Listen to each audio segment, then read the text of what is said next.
Hannah here from StoryV Travel and Lifestyle, and welcome to the Nomad Masterclass, where every week I interview a digital nomad who has successfully turned travel into a lifestyle to show you how you can earn an income online and create your dream nomadic life.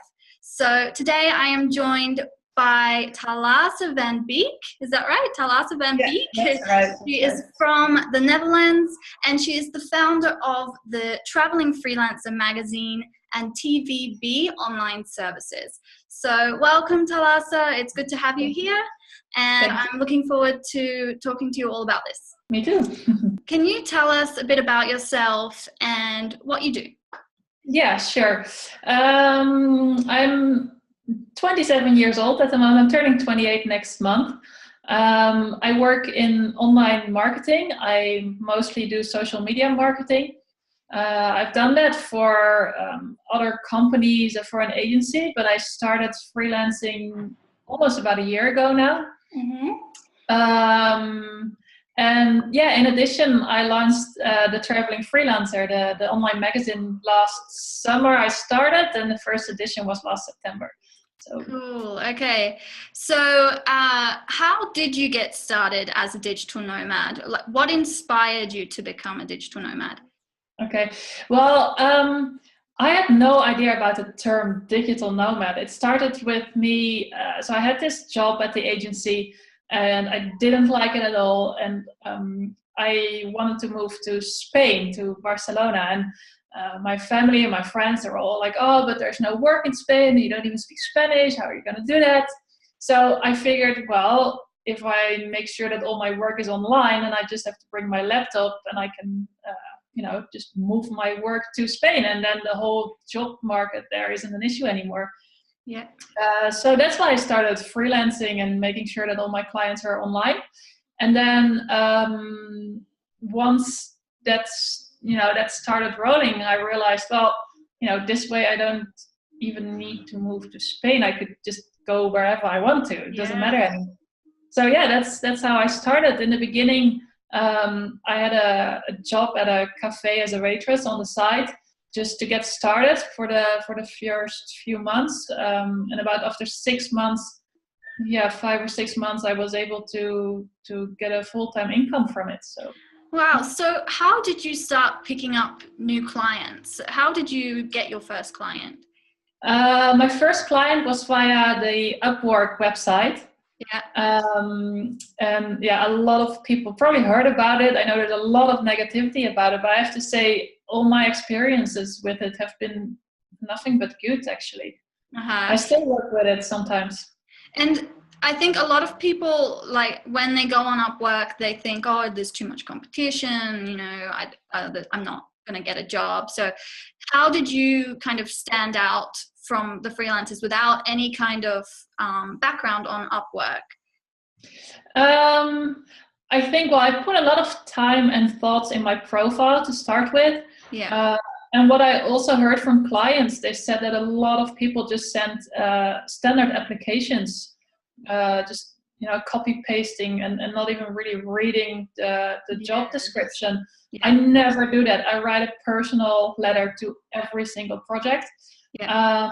And I also make, I'm quite critical with to which projects I apply. I mean, if there's just 1 or 2 lines, then you can tell that this client is not really looking for someone. Or if they're saying like, yeah, it needs to be really cheap, or we have a really small budget, that are like red flags. Yeah, they're difficult to work with, Yeah, exactly.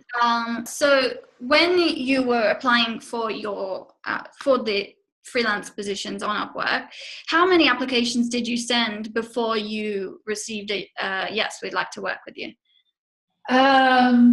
Quite a lot. I mean, it did happen. The first client did happen within a few days. Oh wow! But in those few days, I sent out quite a lot of applications. I'm not exactly sure how many, but probably like 30 maybe, or a lot, yeah. And I think with this kind of thing, you can't be too picky, right? So you have to sort of just apply for what's there, as long as the client seemed like they would be good to work with. just apply. Yeah.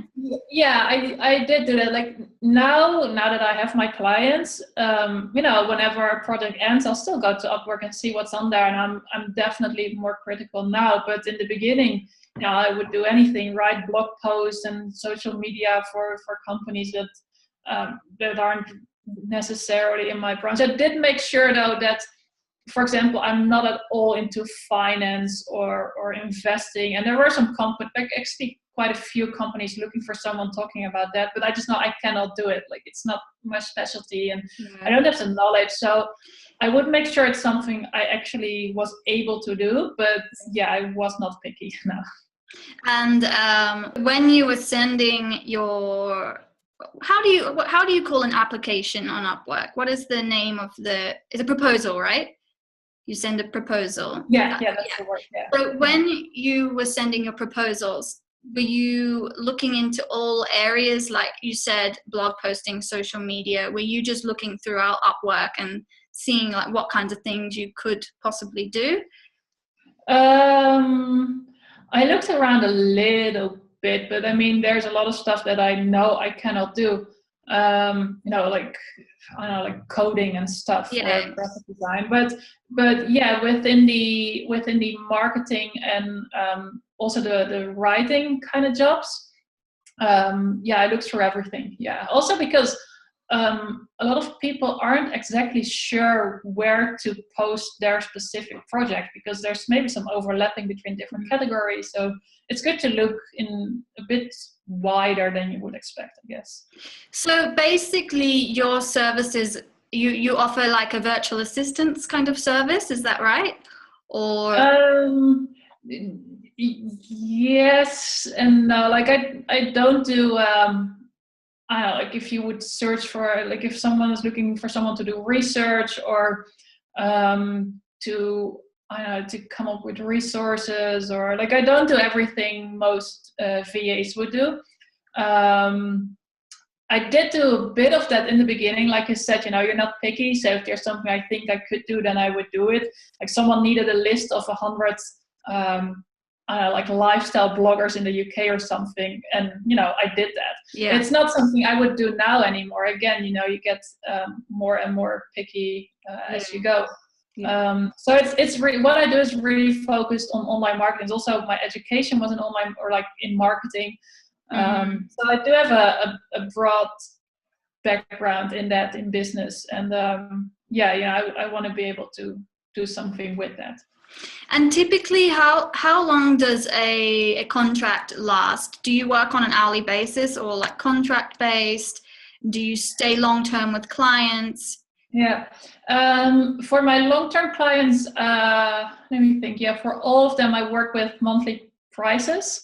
So I just look at what they need, and it's usually a combination of social media, probably starting with an overall online marketing strategy. Maybe some blog writing, or whatever they need for a monthly price. When it's short jobs, I sometimes work with an hourly rate or just with a fixed price. Yeah, and you said that you started off on Upwork. Now, how do you get clients? Do you still do it all through Upwork, or do you have other strategies as well? Well, I found the longer I did it, the more clients I actually found via either referrals or I had some via LinkedIn. A lot of people via Facebook groups. I'm quite active on there, and I just, whenever someone is posting a question, I try to help with no other reason than just to help. But it happens sometimes that they say, they send me a private message like, hey, you seem to know a lot about that. Could you help me out? Yeah. So it's good to be all over the place. Facebook groups are really good. I love. Yeah, they are really good. Yeah. It can be difficult to find groups that are really active, but actually within the digital nomads community, there are quite a few groups that are really, really good. Yeah, and in the digital nomad community, which I recommend everyone watching to join a few different groups on Facebook, in the digital nomad community, there's always people who need jobs done, because there's a lot of entrepreneurs who have all these small tasks that need doing that they don't know how to do, or they don't have the time to do. So there's always opportunities if you go looking. Yeah, absolutely. Actually, myself as well, for the online magazine, I just had the new issue 2 days ago, and I had this interview, and I needed a transcription of it, and I just didn't have the time to do it because of my own clients. So I posted in the groups, and I actually found someone from that group, a digital nomad, who did it for me. So that was perfect. Yeah, easy. There's a lot, because there's a lot of freelancers in those groups as well. So you can all just like share each other's expertise. It's really good. Yeah, exactly. You've already touched on this a little bit, but what knowledge and skills did you need to have to start what you were doing, what you are doing? Yeah. Well, yeah. So for me, I went to university and I studied international business. But I have to say that was just before Facebook became like a big business thing, so to say. There was Facebook, but companies weren't using it yet. So I have a good business and marketing foundation, so to say. But the online marketing, and especially the social media that I specialize in, is something that I taught myself over the years. It's stupid, but I used to work as a freelance model, and back in those years I used Facebook a lot to get to find new jobs. So I played around with Facebook possibilities back then just for myself, but that helped me a lot with learning what you can do as a brand, as a business. And also later on I had this lifestyle blog, fashion and lifestyle blog, and I started to use advertising and stuff like that.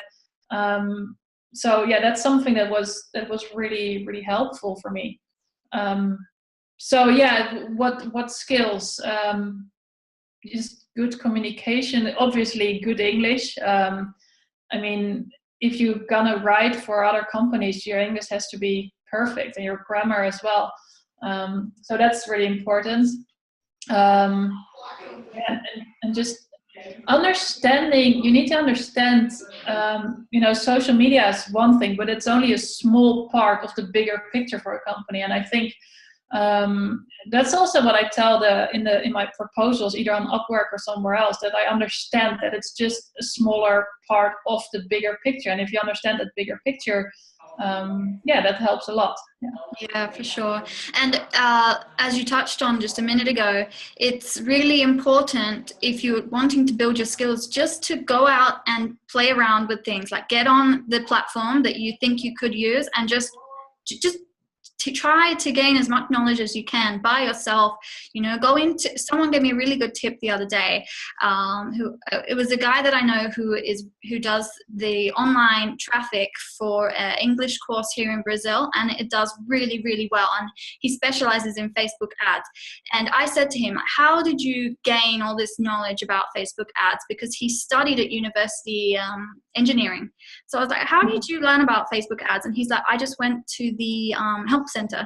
And he read through the help center 3 times, every question, so he could understand everything. And he said, that's the best thing I've ever done. Like, he hasn't paid for a course or anything. He's just gone into the help centers and read all of these questions and then put them into action. If he sees something that he doesn't quite understand, he sees the answer, he will test what it says to do, like, straight away. So I think it's really important to do this kind of, just go onto the platform, play around, and see what you can learn just from doing. So exactly. Your income, your main source of income is the online services, right? Yes. So how did you go from 0 to earning enough income to be able to travel, and how long did it take? Yeah. Well, like I said, I did start from 0, no savings whatsoever. So, just to feel a bit more secure, I did have a waitress job on the side, and the hours were really flexible. So I did that about 30 hours a week back then when I started, 30 hours of waitressing, and then like 20 to 30 hours a week, trying to find new clients and working for the ones that I did find. So I made really long days. I worked like 50, 60 hours a week in the beginning. Working as a waitress during the day and then come home and then work on my own work until midnight or something. You have to be willing to do that. But, because of that, I did have enough income to, still pay my rent and everything and not having to stress about it. I get really stressed about money. So, yeah, that helped me a lot. And I started to make like less hours with the waitressing and then more hours with my own job until, it was about 6 months until the income was enough to cover all my my costs. I am still looking to find a few more clients. I haven't done a lot of acquisition lately, but it's something that I really should do a bit more because now I earn enough to cover all my expenses. But it's different every month. I have some long-term clients who are just not enough to cover all my expenses. So then I have one-time jobs to make the rest of the money that I need that month. And it would be better to have a few more regular clients so that I don't have to worry about that anymore. Yeah. And do you have a place to live in Holland when you travel? Like, do you have an apartment or something that you keep on there? Yeah, I still have an apartment now. I had to sign a 1-year contract for that. And I moved early this year, so my contract is until March 2017. I have been traveling a bit in that year, so I just had an empty apartment sitting here, which is of course a shame. And that's also why I need quite a bit of money each month. Because if I do travel, then I have to pay rent twice, basically. And subletting in Holland is not allowed, right?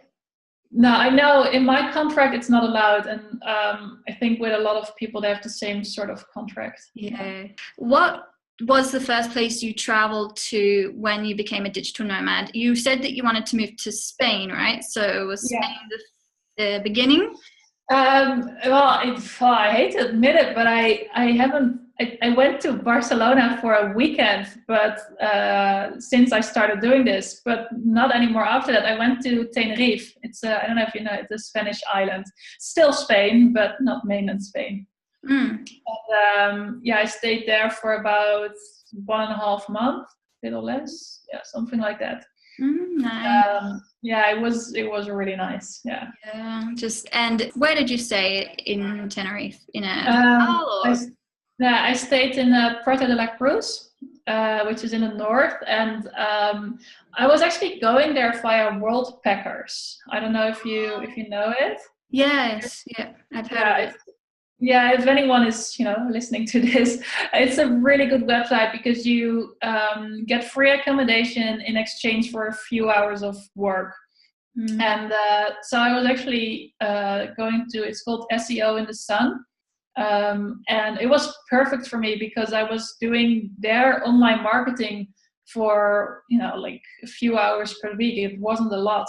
And in exchange, I had access to their co-working space and accommodation. Wow. So it was perfect for you. Yeah. So are there a lot of opportunity, because I thought World Packers was more like volunteer workers in like you're working in a farm or something like that. But obviously there's a lot of different work opportunities. Yeah, they do have a lot of farms and also a lot of hostels that are looking for work. But even so, I mean, what I looked at when I was going through those places was mostly the amount of hours that I had to work. I didn't care that much what kind of work I had to do in exchange for that accommodation. But I just needed to make sure that I had enough time left for my clients. Yeah. And I mean, obviously this was perfect because the work was online marketing. So exactly. Yeah. So you could almost do a little bit of your own work while you're doing their work, you didn't have to go to one job, come home, get cleaned up or whatever, and then start your other job. It's like, add your work day and that's it. So working from home or from a different country, like as a location independent digital nomad, how do you stay productive and not fall into that holiday mode, like lazy, That is probably my biggest challenge. In Tenerife, I was horrible at that, but the good thing was that, I was working there from a co-working space. So at least the people that I was co-living with, they were dealing with the same problem. We would go in every morning at 9 and, probably start. They have this really good special coffee over there. And so it's called a barraquito. So the day would usually start with, let's have one barraquito. And then I think that was the name. Yeah, I think that was the name. So we said, okay, let's do one coffee. Yeah, so we'll have a coffee that takes like half an hour. And then you start working and you make a couple of hours, and then we had lunch all together. And then usually after lunch, we'd be like, oh my God, I can't believe how nice the weather is. Let's just go to the beach. And I would put in some more hours in the evening I would make sure that I was doing the stuff that I had to do for my clients, but I was not trying to get any new clients. And that's something that I really had to learn. And I have to say it is getting a lot better now. Also, I think because I'm doing this longer now, so I get more efficient. I get more done in less hours. And I started to use, first of all, Trello, which basically built my own agenda or calendar or schedule in Trello with all the stuff that I have to do every day, and it helps me a lot. What is the name? Sorry? Trello. Trello. Trello, Yeah. And I started to use, the one I use is Toggle. It's like a time tracker. So I'm really tracking, how long I work for every project, which is not like some people do that for clients. Of course, I don't really have to do that because, I have my fixed monthly prices, but still it sort of forces myself to, if I'm tracking my time for something, I'm like, oh no, I can't do Facebook now, or I can't, do something else right now because I'm being timed here. Yeah. So it's stupid, but it helps. It works for me. Yeah.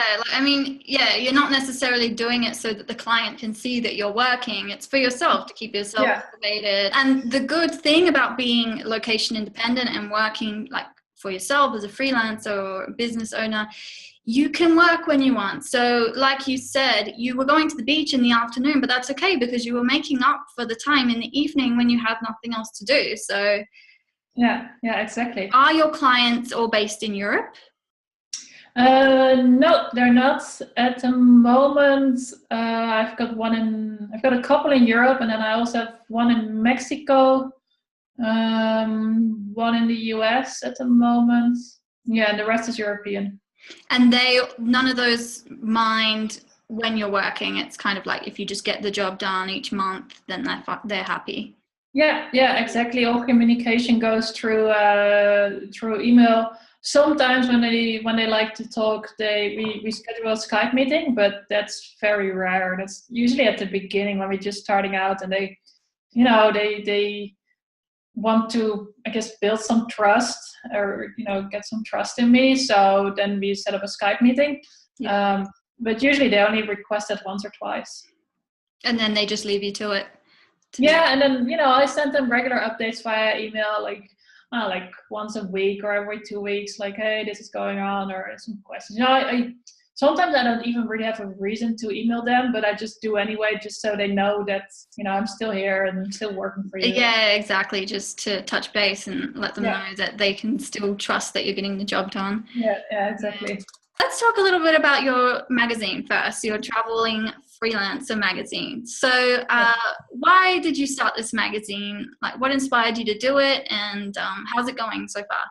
Yeah. Okay, so when I started working as a freelancer, I figured, I want something. That's basically how it started. So I had this name, the Travelling Freelancer. I figured, whatever it's going to be, the name can apply to a lot of things. So I have that name, and it started as a blog, but I already knew that I didn't want it to be a blog, because there are so many great blogs already out there, and I just didn't see myself being the next one. And also, I needed a deadline really for myself. Otherwise, especially when it's not, client work, but something for myself, if I don't have a deadline, then, I'll just postpone it. So blogs really that's work me. for me. Yeah. So, okay. And then I was reading, it's called Founder Magazine. I don't know if you've heard of it. It's an online magazine for young entrepreneurs. Okay. No, I haven't heard of it. Okay. It's not for people who are traveling, but really for all types of young entrepreneurs, really. And I really enjoy that magazine. And then also in a previous job, I was the project manager of an online magazine of the company that I worked for. So I had some experience with that. And then the more I started looking, but the more I got familiar with this whole digital nomad scene, the more I realized that, there's a lot of websites out there who help you to become a digital nomad, who explain, like, your own website as well. There are so many good resources, but then there's not a whole lot about what happens next, The lifestyle, actually, how it is, yeah. Exactly. Well, I did notice that there was, I think there's a demand for that, because, well, first of all, I was looking for information beyond the just, okay, how do I get started? Yeah. But also in Facebook groups, there's so many questions from people who are already living that lifestyle, and they don't know where to turn to, so they ask each other, which is of course also great.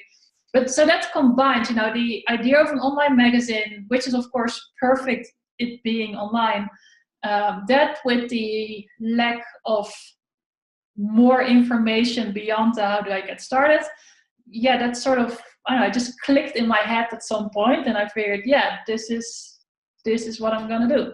Yeah. And so the magazine is the travelingfreelancer.com, is that right? That's the link of the website. The link of the website, and then they can access the magazine from the website, right? Yeah, exactly. The link below so that everyone can go and check out the magazine. And I think that will be really helpful and inspiring for people who want, like you said, who want to know what's next after the initial startup of,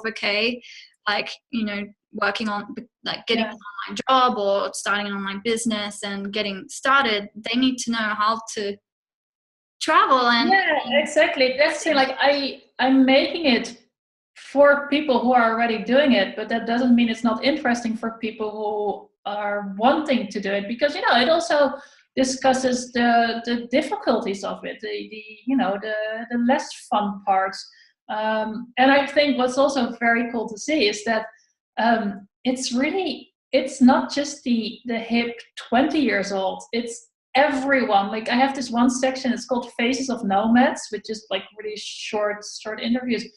And, I've had people in their 40s and people from all over the world, men, women, really everyone. Yeah. It's not one type of person. So that's really cool. If people think like, oh yeah, but I don't think I fit into that scene because, I'm not one of these hip, cool guys. Well, you really don't need to be. Exactly. I had a 72-year-old woman email me the other day and was like, I'm so interested in this online business thing. I've got your ebook. I'm so excited. I was like, wow. That is so cool. Yeah.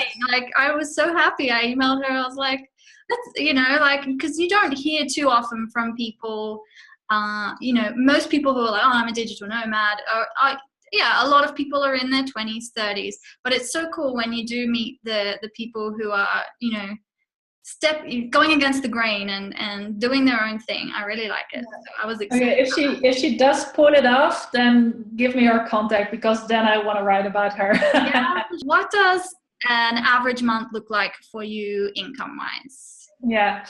Well, like I said, it really differs. So The least I make sure that I earn is after taxes between 15 and 1600 euros. Okay.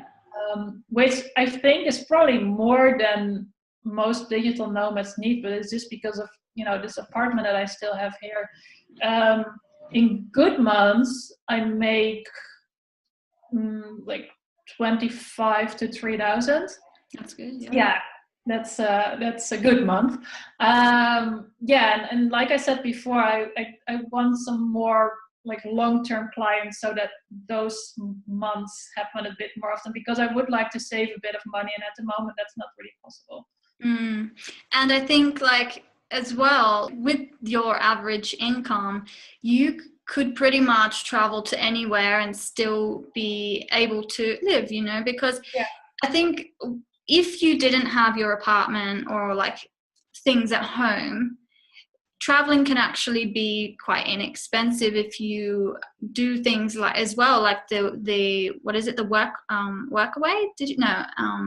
The world packers. Yeah, similar to workaway. Yeah, world packers, things like this. Traveling can be quite inexpensive, and with like an income like this coming in, you can live so comfortably and still, absolutely. Want to do. Just to give an idea to people who are trying to or thinking about doing this, my costs here in the Netherlands, I have this apartment which is so it's like 500-600 euros a month, something like that. Well, with water and electricity and stuff, let's say 700. But I also still have 2 horses here, and I have someone wonderful taking care of them, but I do still pay for that, and they've been with me more than half of my life, so there's no way I'm gonna sell them. But that cost me 400 euros each month. So that together, whenever I'm traveling, that's just money, So without that, without an apartment at home and without 2 horses, you really don't need that much money. Yeah, exactly. So finally, what tips and strategies can you give for someone who is looking to become a digital nomad and do something similar to what you do? Yeah, I think for me, like I said earlier, I really need that financial security somehow. I don't have any savings, so and I stress quite easily about money. So if you want to get started and you're the same that way, then I would really recommend to just get an easy job on the side. Don't feel too good about it to be a waitress. Don't feel too good to do something something stupid, basically. Because I didn't have to think while being a waitress, so I could I could basically save all my thinking for the work that I really wanted to do, and just making hours with the waitressing. So do something like that. You have to be willing to make in a lot of hours. Like I said, I did 30 hours of waitressing and then 20 to 30 hours for my own work to begin with. But that gave me a lot of peace of mind to know that I had my income, and that I would be okay. I think like you said at the beginning, it's important to put those hours in and work really hard. Becoming a digital nomad isn't like, work 4 hours a week and I'll be fine. Like, you really do have to work a lot at the beginning. Maybe later down the track, when you've got some systems in place, it won't be so much. But exactly. I mean, things get easier. Like I said, the stuff that I'm doing now is about the same that I did, I don't know, like 3-4 months ago. But back then it took me full days to get it done, and by now I'm so efficient with it that it only takes me half a day, like every day half a day, and so that's why now I should start looking for new clients to fill that up. And I mean, probably everyone says it, but just do it. It's really, I mean, it's so scary when you're not doing it yet, but once you do it, if you really set your mind to it, then it will work out. Be willing to do some shitty jobs when you have to. Be willing to go on Upwork and find the 100 lifestyle bloggers in the UK. If that's what you need to do sometimes, then just do it. But it's that kind of stuff that that gets you there, basically. And I think it's important not to think, like I find myself doing this all the time, where you think so much about it that you start doubting it, and then you put it off and you put it off and you put it off and you don't take action. So it's important just to like get rid of all of those like doubts and worries and just do something, even if it's not perfect, just do it. Yeah. And then absolutely. Don't try to do it perfect, because perfect doesn't exist, and you'll never get there if you're waiting to be perfect, you know. So just do it already. Yeah, for sure. Okay, cool. So thank you so much for sharing all of your tips. It was really, really nice talking to you, and especially learning more about freelancing, because I think a lot of people watching are interested in freelancing, whether that's writing or design or anything like that. So I think, yes, really good, helpful tips you've given us. And for everyone watching, if you would like to have a look at the Travelling Freelancer magazine, I'll link it down below, as well as Thalassa's online services website. So if you need any kind of assistance, you'll be able to check out her services there. And also, one last thing, if you haven't already, subscribe to our email list, and we have an ebook called 12 Steps to Full-Time Travel, which we will give you for free, so you can learn how people are going from zero to traveling full-time in these 12 steps. So yeah, sign up and we'll send that one through to you. I'll give you a 50% discount code that you can put in the transcription. And the blog. Nice. For the magazine or for the online services? No, for the magazine. Cool. Okay. Did you hear that, everyone? I'm going to put the 50% discount code below. So that's great. Okay, everyone. Thanks for watching, and I will catch you next time. Bye. Bye. Thank you.